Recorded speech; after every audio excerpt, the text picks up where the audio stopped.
आपके घर से इंटरनेशनल एयरपोर्ट बस 24 मिनट दूर होगा। इस एक लाइन को बोल बोल कर ना जाने कितने लोगों को बेवकूफ बनाया गया।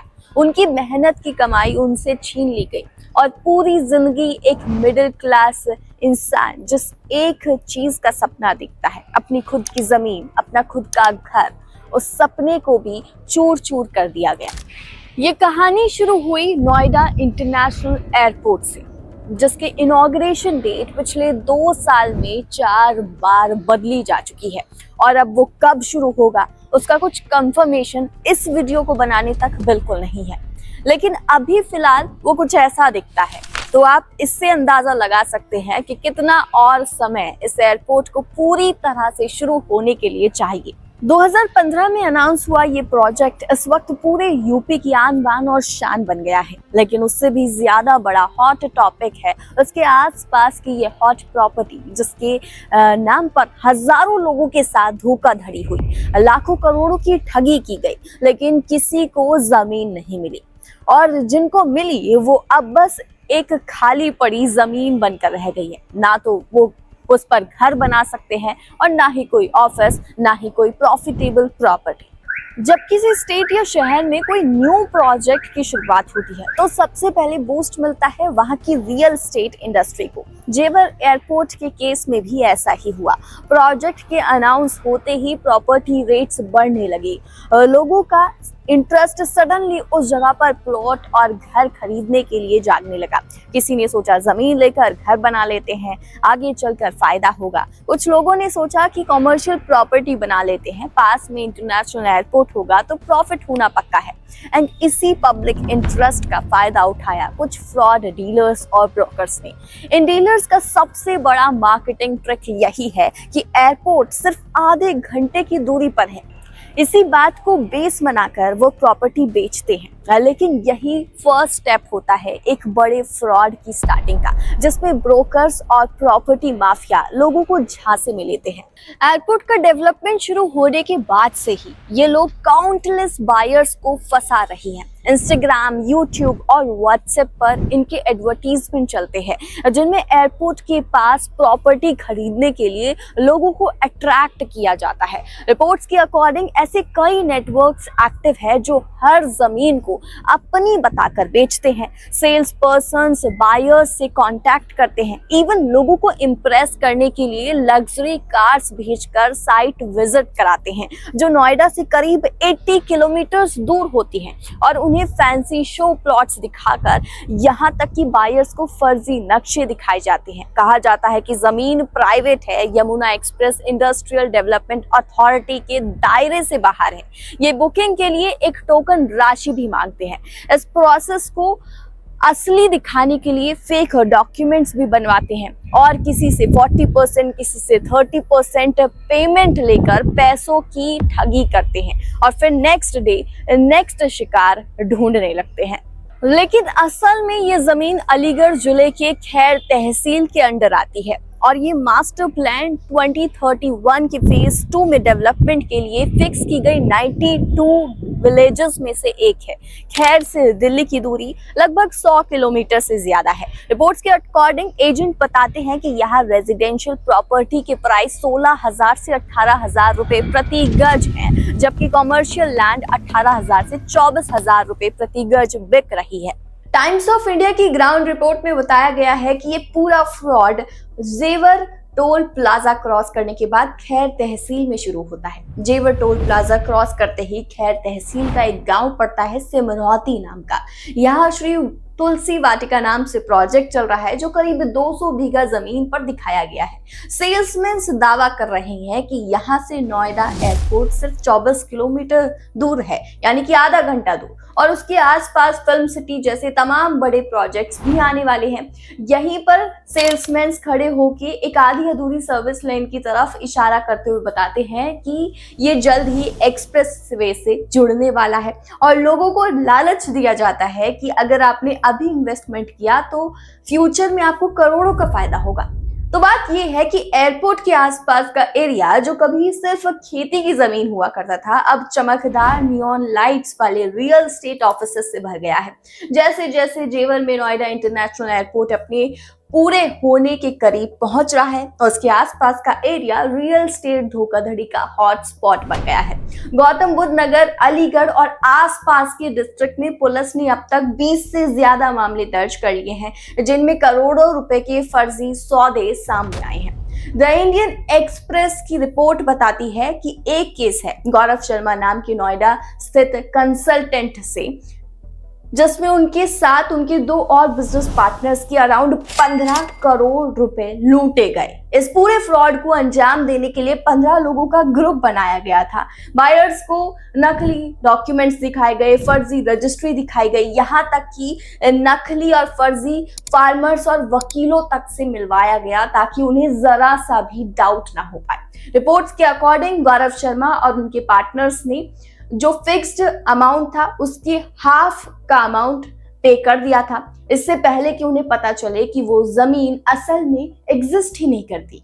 और इस तरह के छोटे छोटे बहुत सारे विक्टिम्स हैं जिनसे पता नहीं कितने पैसे लूटे गए हैं, क्योंकि एयरपोर्ट प्रोजेक्ट के शुरू होते ही रियल एस्टेट में बूम आया और धोखाधड़ी के मामले तेजी से बढ़ते चले गए। गौतम बुद्ध नगर पुलिस का कहना है कि फ्रॉड कई तरह के हो रहे हैं। कहीं किसी को ऐसी जमीन बेची जा रही है जो एग्जिस्ट ही नहीं करती, और कहीं पर एक ही प्लॉट, एक ही जमीन 10 से 20 लोगों को बेच दिया जाता है। डिप्टी कमिश्नर ऑफ पुलिस साद मियां खान ने बताया है कि अगस्त 2025 तक 20 एफआईआर फाइल हुई है। वहीं इंडियन एक्सप्रेस की एक रिपोर्ट में बताया गया है कि एवरेज हर महीने एक एफआईआर दर्ज होती है, जिसमें लोग एयरपोर्ट के पास जमीन खरीदने के नाम पर ठगे जाते हैं। कुछ केसेस में रिपोर्ट बहुत लेट होती है और जब तक कि उन्हें समझ आता है कि उनके साथ फ्रॉड हो गया, तब तक कि वो जो ठग्स हैं वो फरार हो जाते हैं। नोएडा इंटरनेशनल एयरपोर्ट के चर्चे तभी से स्टार्ट हो गए थे जब वहां एयरपोर्ट प्रोजेक्ट के लिए जमीन का सर्वे शुरू हुआ था, और तभी से वहां पर प्रॉपर्टी रेट्स भी बढ़ते जा रहे हैं। 2012 में उस एरिया में 1000 गज जमीन 4 लाख रुपए में मिल जाती थी, लेकिन आज की डेट में वहां 35 लाख रुपए भी कम पड़ जाते हैं। रेट्स को इंक्रीज करने के लिए सबसे मेन फैक्टर है कि आपकी जमीन से एयरपोर्ट कितनी दूरी पर है या फिर हाईवे से कितना पास है। पुलिस का कहना है कि नए एयरपोर्ट ने जमीन की कीमतों को सिर्फ जेवर और गौतम बुद्ध नगर में ही नहीं बल्कि गाजियाबाद, बुलंदशहर और अलीगढ़ जैसे आसपास के डिस्ट्रिक्ट्स में भी इफेक्ट किया है, जिसकी वजह से धोखाधड़ी का दायरा भी इन इलाकों तक फैल गया है। सेंट्रल नोएडा की deputy commissioner of police Shakti Mohan Awasthi बताते हैं कि ये ठग फर्जी वेबसाइट बनाकर और एड्स डालकर लोगों को फंसाते हैं। ये समस्या उन सभी डिस्ट्रिक्ट्स में फैली है और जो एयरपोर्ट की बाउंड्री से जुड़े हुए हैं। 19 जुलाई को अलीगढ़ पुलिस ने 60 करोड़ रुपए से भी ज्यादा की जमीन घोटाले का खुलासा किया। जांच में पता चला कि नोएडा की एक company JSM pro Infratech private limited के रिप्रेजेंटेटिव खुद को रियल एस्टेट डेवलपर बताकर किसानों को, स्मॉल इन्वेस्टर्स को और यहाँ तक कि Yamuna expressway industrial development authority और रेवेन्यू डिपार्टमेंट के ऑफिसर्स तक को ठग रहे थे।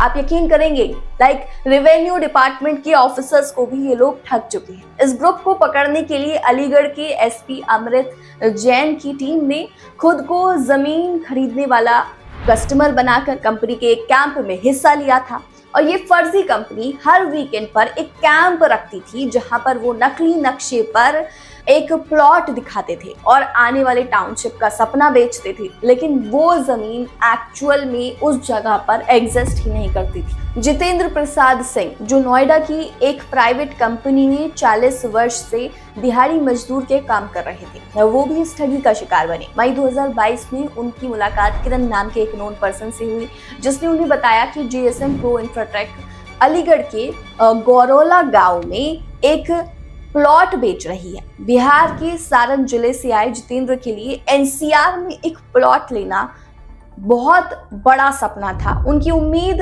सच होने जैसा था। उन्हें नोएडा सेक्टर 53 में JSM के ऑफिस में कंपनी के रिप्रेजेंटेटिव्स से मिलवाया गया। कई घंटों तक नक्शे पर, बाउंड्रीज पर चर्चा हुई, सौदा पक्का हुआ, लेकिन वो नक्शा पूरी तरह से नकली था।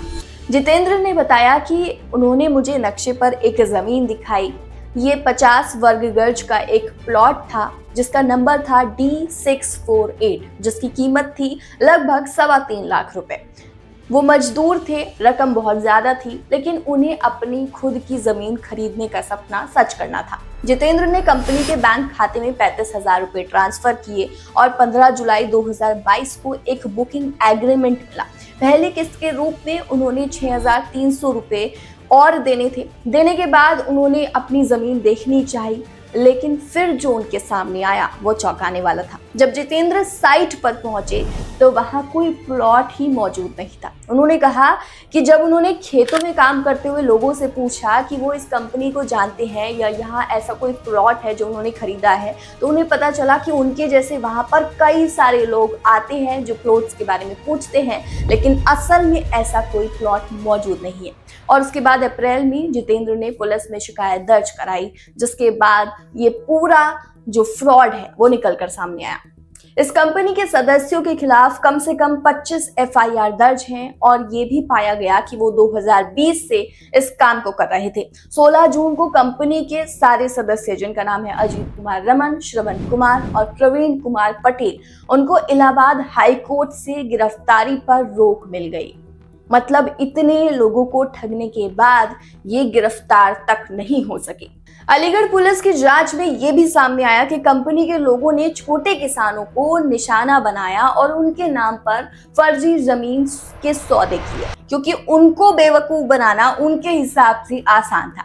सितंबर 2021 में जैनेंद्र कुमार लौर, जो 30 वर्ष के थे, एक फार्मर थे, अलीगढ़ के गौरौला गांव में अपने खेत में बाजरे की फसल को पानी दे रहे थे। तब 3 लोग कार से आए और बोले कि वो इस फार्मिंग लैंड को खरीदना चाहते हैं। जैनेंद्र, जिन पर 20 लाख रुपए का कर्ज था उस समय, उन्होंने इसे एक अपॉर्चुनिटी समझा। उन्होंने कहा कि उन्होंने अपने पिता के ब्रेन कैंसर के लिए इलाज के लिए कर्ज लिया था और 2019 में उनकी मृत्यु हो गई थी, लेकिन कर्ज उन पर बहुत ज्यादा था। उन्हें लगा अच्छा मौका है, उन्हें मुनाफा होगा, और उन्होंने हाँ कर दी। लेकिन उन्होंने सिर्फ 0.154 हेक्टेयर जमीन बेचने की सहमति दी थी, एग्रीमेंट किया था। लेकिन जब असल में पूरा फ्रॉड सामने आया तो उन्हें पता चला कि उनकी पूरी जमीन ही, यानी कि 1.154 हेक्टेयर जमीन उन्होंने उससे जबरदस्ती खरीद ली थी, जाली हस्ताक्षर करवाकर, फर्जी डॉक्यूमेंट्स बनवाकर।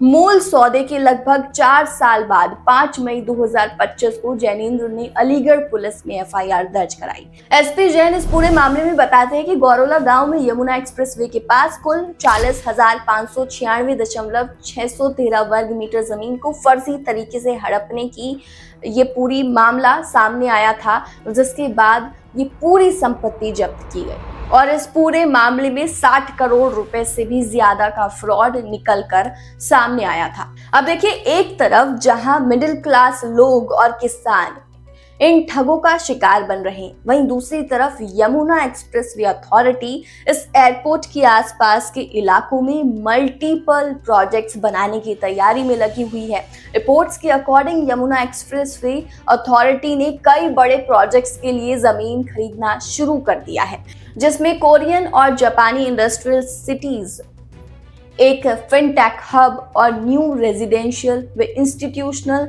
एरियाज शामिल हैं, जिसके लिए अथॉरिटी करीब 2000 किसानों से सेक्टर 4A, 5 और 5A और 11 में लगभग 5000 एकड़ जमीन और खरीदने वाली है। ये land acquisition Noida international airport के आसपास के एरियाज को एक ग्लोबल इन्वेस्टमेंट हब बनाने की प्लानिंग है। साल 2021 और 22 से लेकर अब तक जून 2025 तक अथॉरिटी अब तक करीब 5232 एकड़ जमीन खरीद चुकी है। इसके अलावा Noida international airport, international film city, medical device park, toy park और अपैरल पार्क जैसे प्रोजेक्ट्स के लिए भी जमीन ली जा चुकी है ऑलरेडी। लेकिन जो लोग छोटा मोटा फायदा करना चाहते हैं, फ्यूचर में अपना घर बनाना चाहते हैं, एक अच्छी लैंड खरीदना चाहते हैं, उनके साथ धोखा हो रहा है। लेकिन कहानी यहीं पर खत्म नहीं होती। कई लोगों ने यहाँ जमीन पूरी ईमानदारी से खरीदी, सब कुछ लीगल था, रजिस्ट्री तक करवाई, लेकिन फिर भी आज वो लोग लॉस में बैठे हैं। क्यों? क्योंकि एयरपोर्ट की वजह से बने हुए रूल्स और मास्टर क्लास में उनकी प्रॉपर्टी की वैल्यू ही फ्रीज कर दी है। जेवर एयरपोर्ट के आसपास लगभग 20 किलोमीटर तक का इलाका नोटिफाइड जोन में आता है। मतलब यहाँ किसी भी तरह का नया कंस्ट्रक्शन, ऊंची बिल्डिंग्स या फिर कॉमर्शियल प्रोजेक्ट्स स्टार्ट करने से पहले अथॉरिटी की परमिशन लेनी चाहिए। Yamuna express way industrial development authority के अनुसार उनकी अकॉर्डिंग एयरपोर्ट के आसपास फ्लाइट पाथ जोन और नो कंस्ट्रक्शन जोन भी बनाए गए हैं ताकि रनवे के आसपास सेफ्टी बनी रहे। अब इसका असर ये हुआ कि जिन्होंने एयरपोर्ट के बिल्कुल पास प्रॉपर्टी ली थी वो अब ना तो वहां घर बना सकते हैं और ना ही उसे बेच सकते हैं, क्योंकि बायर्स भी डरते हैं कि कहीं ये जमीन बैन तो नहीं हो जाएगी। कई जगहों पर तो लैंड यूज भी बदल गया है। जो जमीन पहले रेजिडेंशियल बताई गई थी वो अब ग्रीन बेल्ट या फिर एग्रीकल्चर जोन में आ चुकी है। इससे लोगों को बैंक लोन नहीं मिलते, रजिस्ट्रेशन रुक जाता है और कई लोगों की जमीन बस खाली पड़ी रहती है। एक रिपोर्ट के अकॉर्डिंग YEIDA के सेक्टर 22A और 28 के बीच आने वाले कई गांवों में सैकड़ों लोग ऐसे हैं जिन्होंने 2020 से 21 में जमीन खरीदी थी। आज तक वहां बिजली, सड़क या कोई बेसिक सुविधा उन्हें नहीं मिली है, क्योंकि अथॉरिटी ने उसे फ्यूचर डेवलपमेंट जोन में डाल दिया है। तो एक तरफ जहां लोगों के साथ ठगों ने ये पूरा फ्रॉड किया, वहीं दूसरी तरफ गवर्नमेंट की पॉलिसीज और मास्टर प्लान ने भी जो रियल इन्वेस्टर्स हैं उनको फंसा दिया है। सपना बस एक ही था कि एयरपोर्ट के पास जमीन लेकर फायदा थोड़ा सा मिल जाए, लेकिन किसी का फायदा ना ठगों ने होने दिया और ना सिस्टम ने। हम मिडिल क्लास लोगों का ना अपना घर बनाने का या जमीन खरीदने का एक ऐसा सपना होता है जिससे हर कोई रिलेट करता है। कुछ परिवार कई सालों तक किराए के मकानों में रहते हुए सिर्फ एक ही सपना देखते हैं कि अपना घर खरीद पाए, या कुछ लोग अपने परिवार का फ्यूचर मजबूत करने के लिए छोटी मोटी जमीन खरीदते हैं। और जब कोई ऐसे बड़े प्रोजेक्ट्स मार्केट में आते हैं तो हर कोई फायदा उठाना चाहता है, लेकिन इसी लालच में नुकसान उठाना पड़ जाता है। तो आखिर में सवाल सिर्फ जमीन का नहीं है, भरोसे का भी होता है। किसी ने अपने बच्चों की पढ़ाई का पैसा लगाया, किसी ने अपनी पूरी सेविंग्स लगा दी, और फिर जब धोखा या नुकसान मिलता है तो उसे झेलना मुश्किल हो जाता है। इस वीडियो को बनाने का हमारा जो मकसद है वो किसी प्रोजेक्ट को गलत बताना या उसके डिसएडवांटेज दिखाना नहीं है, बल्कि लोगों को जागरूक करना है जिन्हें इन फ्रॉड्स केसेस के बारे में पता नहीं होता और वो उसमें फंस जाते हैं। तो अगर आप भी अपनी जमीन खरीदने के बारे में सोच रही हैं तो हर एक कदम सोच समझ कर रखिए और हर तरह के फ्रॉड या फिर धोखाधड़ी से बच कर रहिए।